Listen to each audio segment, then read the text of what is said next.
Viewers, എല്ലാവർക്കും ദിജോസ് വേൾഡിന്റെ പുതിയൊരു വീഡിയോയിലേക്ക് സ്വാഗതം. ഇന്നത്തെ വീഡിയോയിൽ ഞാൻ സംസാരിക്കുന്നത് നിങ്ങൾ ഇംപ്ലാന്റേഷൻ നടക്കുന്ന സമയത്ത് ചെയ്യാനായിട്ട് ഒട്ടും തന്നെ പാടില്ലാത്ത 4 കാര്യങ്ങളെ പറ്റിയിട്ടാണ്. ഇംപ്ലാന്റേഷൻ നടക്കുന്ന സമയത്ത് ഏതെല്ലാം കാര്യങ്ങൾ ചെയ്താലാണ് പ്രഗ്നൻസി പോസിറ്റീവ് ആകുന്നത് എന്ന് ആലോചിച്ച് നടക്കുന്നവരാണ് ഭൂരിഭാഗം സ്ത്രീകളും.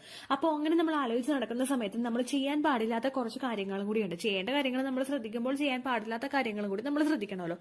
അപ്പോൾ അതെന്തൊക്കെയാണെന്ന് നമുക്ക് നോക്കാം. വീഡിയോ നമുക്ക് സ്റ്റാർട്ട് ചെയ്യാം. ഇംപ്ലാന്റേഷൻ എന്ന് പറയുന്ന ഒരു പ്രോസസ്സ് നടക്കുന്നത് നിങ്ങളിൽ അണ്ടം ഫെർട്ടിലൈസ്ഡ് ആയിട്ട്, അതായത് ബീജസങ്കലനം നടന്ന ഫലോപ്പിയൻ ട്യൂബ് വഴി യാത്ര ചെയ്ത് നമ്മുടെ ഏകദേശം ഒരു ഓവുലേഷൻ കഴിഞ്ഞിട്ട് 6ാമത്തെ ദിവസം മുതലായിരിക്കും ഇംപ്ലാന്റേഷന്റെ ഒരു പ്രോസസ്സ് അവിടെ സ്റ്റാർട്ട് ചെയ്യുന്നത്.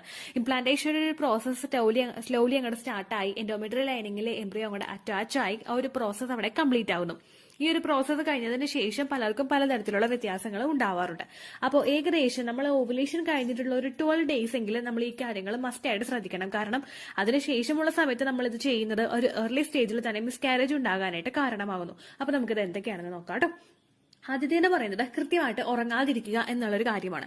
സാധാരണയായിട്ട് ഒരു സ്ത്രീക്ക് 8 മണിക്കൂറെങ്കിലും, സ്ത്രീക്കായാലും പുരുഷനായാലും 8 മണിക്കൂറെങ്കിലും കൃത്യമായിട്ട് ഉറക്കം കിട്ടണം. നമ്മൾ രാത്രി ഭയങ്കര വൈകി ഉറങ്ങുന്നതും അതുപോലെ രാവിലെ നമ്മൾ വളരെയധികം നേരത്തെ എഴുന്നേൽക്കുന്നതും നമ്മുടെ ആരോഗ്യത്തിന് ഒട്ടും തന്നെ നല്ലതായിട്ടുള്ള ഒരു കാര്യമല്ല. നമ്മൾ ഉറങ്ങുന്ന സമയത്ത് ഒരുപാട് ഹോർമോണൽ ആക്ടിവിറ്റീസ് നമ്മളുടെ ശരീരത്തിൽ നടക്കുന്നുണ്ട്. നമ്മൾ പീസിലിരിക്കുന്ന ആ ഒരു സമയത്ത് അത് ഒന്നും തന്നെ നമ്മൾ ചിന്തിക്കുന്നില്ല, ഡിസ്റ്റർബ്ഡ് അല്ല, അങ്ങനെയൊക്കെ ഇരുന്ന് നമ്മൾ നല്ല ഡീപ്പായിട്ട് സ്ലീപ്പ് ചെയ്യുന്ന ഒരു സമയത്ത് ഒരുപാട് ആക്ടിവിറ്റീസ് നമ്മളുടെ ശരീരത്തിൽ നടക്കുന്നത് നമുക്ക് കൃത്യമായിട്ട് ഉറക്കം കിട്ടാതെ വരുമ്പോഴേക്കും ആ ആക്ടിവിറ്റീസ് നടക്കുന്നതിനെ അത് പ്രിവെന്റ് ചെയ്യുന്നു. അങ്ങനെ വരുന്നതിന്റെ ഭാഗമായിട്ട് നമ്മുടെ ഇംപ്ലാന്റേഷൻ നടക്കുന്ന പ്രോസസ്സിനെ അത് അഫക്ട് ചെയ്യുന്നു.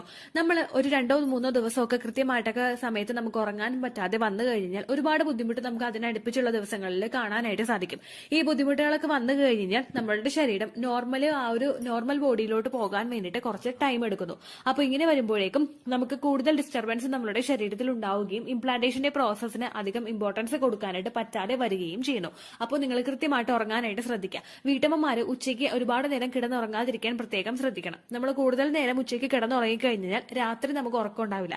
ഉറക്കം ഉണ്ടാവാതെ വന്നു കഴിഞ്ഞാൽ നമ്മൾ ഓരോ കാര്യങ്ങൾ ആലോചിക്കാൻ തുടങ്ങും. 10 മണിക്കൂർ ഉറങ്ങാൻ കിടക്കുന്നവരാണെങ്കിലും ഉച്ചയ്ക്ക് നമ്മൾ കൃത്യമായിട്ട് കൂടുതൽ നേരം ഉറങ്ങിയിട്ടുണ്ടെങ്കിൽ നമുക്കിപ്പോ ഉച്ചയ്ക്ക് ഉറക്കം നമുക്ക് കൂടുതലായിട്ട് കിട്ടിയതുകൊണ്ട് രാത്രി നമ്മൾ 1 മണിയായാലും 2 മണിയായാലും ചിലപ്പോൾ ഉറങ്ങണമെന്നില്ല. അങ്ങനെ വന്നു കഴിഞ്ഞാൽ നമ്മളുടെ ഹോർമോണൽ ആക്ടിവിറ്റീസിനൊക്കെ തകിടം മറിക്കുന്നതിന് അത് കാരണമാകും കേട്ടോ. അടുത്തായിട്ട് നിങ്ങൾ ശ്രദ്ധിക്കേണ്ടത് ഭക്ഷണത്തിലാണ്. ഭക്ഷണത്തിൽ ശ്രദ്ധിക്കാനായിട്ട് പറയുന്നത് ഒരുപാട് സ്പൈസി ആയിട്ടുള്ള ഭക്ഷണങ്ങൾ, ഒരുപാട് സ്പൈസസ് അടങ്ങിയിട്ടുള്ള ഭക്ഷണങ്ങൾ, അതുപോലെയുള്ള കൂടുതൽ മസാല അടങ്ങിയിട്ടുള്ള ഭക്ഷണങ്ങളൊക്കെ കഴിക്കുന്നത് നിങ്ങൾ കംപ്ലീറ്റ് ആയിട്ടും അവോയ്ഡ് ചെയ്യുക. ഈ സ്പൈസസ് കഴിക്കുമ്പോഴും അതുപോലെ സ്പൈസി ആയിട്ടുള്ള ഭക്ഷണങ്ങൾ നിങ്ങൾ കഴിക്കുമ്പോഴും അത് യൂട്രസിൽ കോൺട്രാക്ഷൻസ് ഉണ്ടാക്കുന്നതിന് കാരണമാകുന്നു. നമ്മൾ ഒരു ദിവസം എടുക്കുന്നതല്ല, പക്ഷെ കണ്ടിന്യൂസ് ആയിട്ട് നമ്മൾ ഈ ഒരുപാട് എരിവുള്ള ഭക്ഷണങ്ങളൊക്കെ കഴിക്കുന്നവരുണ്ടാവില്ലേ, അതൊരിക്കലും നമ്മളുടെ ശരീരത്തിന് ഹെൽത്തി ആയിട്ടുള്ള ഒരു കാര്യമല്ല. നമ്മൾ കൂടുതൽ എരിവുള്ള ഭക്ഷണങ്ങളൊക്കെ കഴിക്കുമ്പോഴേക്കും നമ്മുടെ യൂട്രസിലെ കോൺട്രാക്ഷൻസ് ഉണ്ടാകുന്നതിന് അത് കാരണമാകുന്നു. അത് മാത്രമല്ല, ഇപ്പൊ നമ്മൾ ഓവുലേഷൻ വരെ ഒരു ഡ്രിങ്ക്സ് കഴിക്കാനായിട്ട് എല്ലാവരോടും പറയാറുണ്ട്. അതാണ് ഗ്രാമ്പൂ, അതായത് ക്ലോസ് വാട്ടർ. ഇത് ഓവുലേഷൻ വരെ കഴിക്കാനാണ് പറയുന്നത്. ഓവുലേഷന് ശേഷമുള്ള ദിവസങ്ങളിൽ നമ്മളത് കഴിക്കുന്നത് നമുക്ക് ഏർലി സ്റ്റേജിൽ തന്നെ പീരിയഡ്സ് ഇൻഡ്യൂസ് ചെയ്യുന്നതിന് അത് കാരണമാകുന്നു. നമ്മുടെ യൂട്രസിലെ കോൺട്രാക്ഷൻസ് ഉണ്ടാക്കുന്നു, നമ്മുടെ ഇംപ്ലാന്റേഷൻ ഫെയിൽ ആകുന്നതിനും അത് കാരണമാകുന്നു.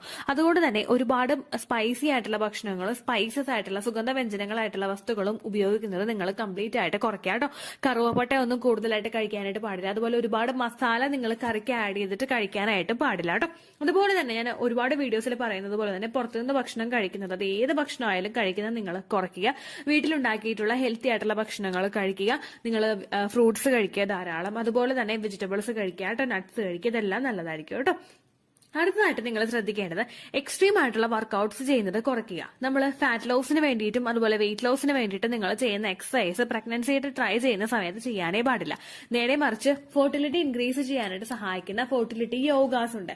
അത്തരത്തിലുള്ള എക്സസൈസുകൾ മാത്രമേ നിങ്ങൾ പ്രഗ്നൻസി ട്രൈ ചെയ്യുന്ന സമയത്ത് ഫോളോ ചെയ്യാനായിട്ട് പാടുള്ളൂ. ഈ യോഗാസ് ചെയ്യുന്നതിൽ സെപ്പറേറ്റ് ആയിട്ട് ഒരു ഫെർട്ടിലിറ്റി എക്സസൈസ് എന്നുള്ളൊരു പ്ലേലിസ്റ്റ് നമ്മുടെ ചാനലിലുണ്ട്. നിങ്ങൾ കണ്ടിട്ടില്ലെങ്കിൽ അതൊന്ന് കണ്ടു നോക്കുക. ഈ ഫെർട്ടിലിറ്റി എക്സസൈസ് നിങ്ങൾ ആ പ്ലേലിസ്റ്റ് നോക്കുകയാണെങ്കിൽ അതുമായിട്ട് ബന്ധപ്പെട്ടിട്ടുള്ള നമുക്ക് ഈസി ആയിട്ട് ചെയ്യാൻ കഴിയുന്ന ഒരുപാട് എക്സസൈസുകൾ കാണാനായിട്ട് സാധിക്കും. അങ്ങനെയുള്ള എക്സസൈസുകൾ നിങ്ങൾ ഫോളോ ചെയ്യുന്നത് നിങ്ങളുടെ ആ ഒരു പ്രഗ്നൻസിയുടെ സാധ്യത ഇൻക്രീസ് ചെയ്യുന്നതിന് സഹായിക്കുന്നു. നമ്മൾ കൂടുതലായിട്ട് കൈയൊക്കെ നല്ലപോലെ ആട്ടി നമ്മൾ വാക്കിംഗ് ചെയ്യുന്നതോ ധൃതിയിൽ നമ്മൾ നടന്നു പോകുന്നതോ ഒന്നും ആ ഒരു സമയത്ത് ഒട്ടും നല്ലതല്ല. അതുപോലെ തന്നെ നമ്മൾ ഡാൻസിങ് ചെയ്യുന്നത് ഒരുപാട് നമ്മൾ ഫാസ്റ്റ് സ്റ്റെപ്പൊക്കെ ഇട്ടിട്ട് നമ്മൾ ഡാൻസിങ് ചെയ്ത് കഴിഞ്ഞാൽ അല്ലെങ്കിൽ നമ്മൾ കൂടുതൽ നല്ല നല്ല ആക്റ്റീവ് ആയിട്ടുള്ള നമ്മൾ ഒരുപാട് എനർജറ്റിക് ഫീലിംഗ് തരുന്ന രീതിയിൽ നമ്മൾ ഡാൻസ് ചെയ്ത് കഴിഞ്ഞ് കഴിഞ്ഞാൽ ഒരുപാട് ആക്റ്റീവായിട്ട് നമ്മൾ ഡാൻസ് ചെയ്ത് കഴിയുന്നത് ആ ഒരു സമയത്ത് ചെയ്യുന്നത് ഒട്ടും തന്നെ നല്ലതായിട്ടുള്ള കാര്യമല്ല. എന്നാൽ നമുക്ക് ചെറിയ ചെറിയ സ്റ്റെപ്പൊക്കെ ഇട്ടിട്ട് ഡാൻസ് ചെയ്യുന്നതിന് പ്രശ്നമില്ല. അത് നമുക്കൊരു നല്ലൊരു റിഫ്രഷ്മെന്റ് നമുക്ക് കൊണ്ടുവന്നു. പക്ഷെ നമ്മൾ കൂടുതൽ ആക്റ്റീവായിട്ട് ആ ഒരു സമയത്തൊക്കെ ഡാൻസിങ് ചെയ്യുകയാണെങ്കിൽ അത് നമ്മളൊരു കിടപ്പുണ്ടാക്കും, ബുദ്ധിമുട്ടുണ്ടാക്കും. അങ്ങനെയൊക്കെ വരുന്നത് ആ ഒരു സമയത്ത് പ്രിവെന്റ് ചെയ്യാട്ടോ, കംപ്ലീറ്റ് ആയിട്ട് നിങ്ങൾ അവോയ്ഡ് ചെയ്യാനായിട്ട് ശ്രദ്ധിക്കുക കേട്ടോ.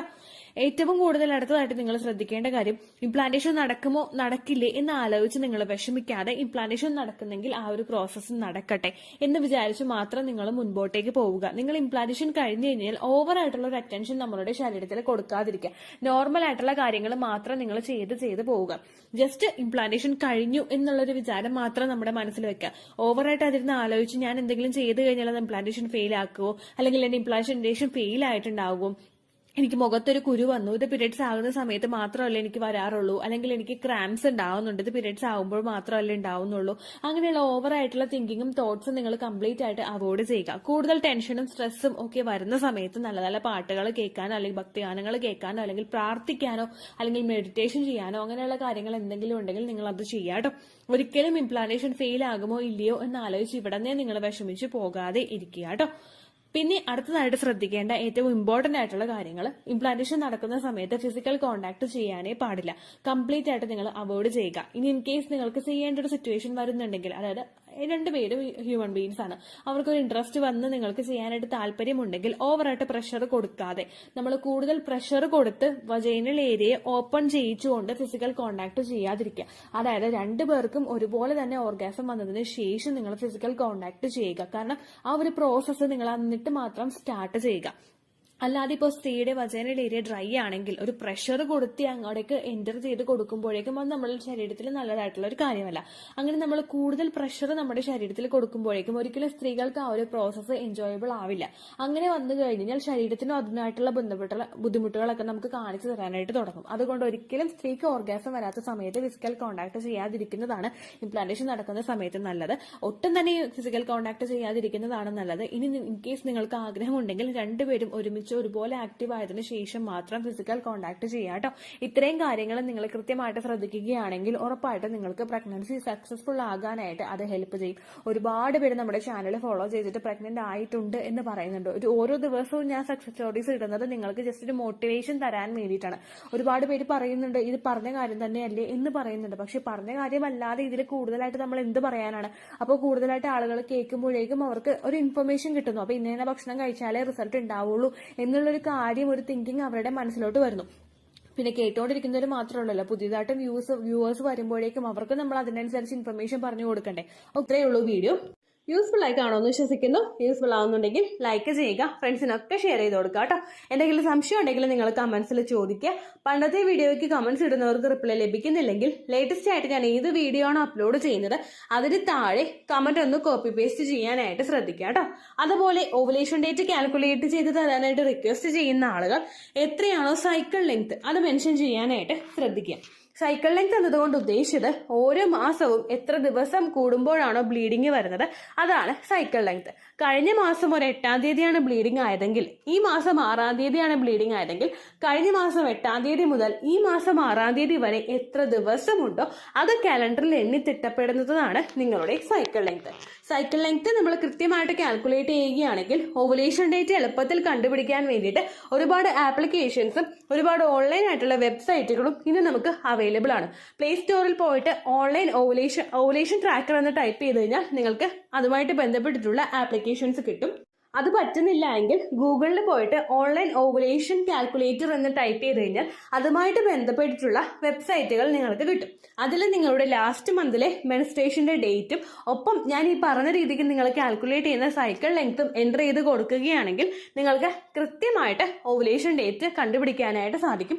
ഫെർട്ടൈൽ ടൈം പീരീഡും നിങ്ങൾക്ക് കിട്ടും. അതായത് എത്ര ദിവസം മുതൽ കോൺടാക്ട് ചെയ്ത് തുടങ്ങിക്കഴിഞ്ഞാൽ നിങ്ങൾ പ്രഗ്നന്റ് ആകും എന്നുള്ളൊരു ഡേറ്റും നിങ്ങൾക്ക് പ്രോപ്പറായിട്ട് കിട്ടും കേട്ടോ. ഇത് കാൽക്കുലേറ്റ് കാൽക്കുലേറ്റ് ചെയ്യുന്ന സമയത്ത്, സൈക്കിൾ ലെങ്ത് കാൽക്കുലേറ്റ് ചെയ്യുന്ന സമയത്ത് നിങ്ങളുടെ ആ ഒരു കലണ്ടറിൽ നോക്കി തന്നെ നിങ്ങൾ കാൽക്കുലേറ്റ് ചെയ്യുക. പല മാസങ്ങളിലും 30-31 ദിവസമുണ്ട്, അതുകൊണ്ടാണ് അങ്ങനെ പറഞ്ഞത്. ഒപ്പം നിങ്ങൾക്ക് ബ്ലീഡിങ് തുടങ്ങിയ ദിവസത്തിന് വേണം നിങ്ങൾ Day 1 ആയിട്ട് എടുക്കാൻ വേണ്ടിയിട്ട്. സ്പോട്ടിങ് തുടങ്ങിയ ദിവസത്തിനെ, അതായത് ചെറുതായിട്ട് ഡിസ്ചാർജ് പോയി തുടങ്ങിയ ദിവസത്തിനെ നിങ്ങൾ കൺസിഡർ ചെയ്യേണ്ട ആവശ്യം ഇല്ല കേട്ടോ. അപ്പോൾ ഇത്രയേ ഉള്ളൂ വീഡിയോ. അടുത്തൊരു വീഡിയോ ആയിട്ട് നമുക്ക് വീണ്ടും കാണാം. ബൈ.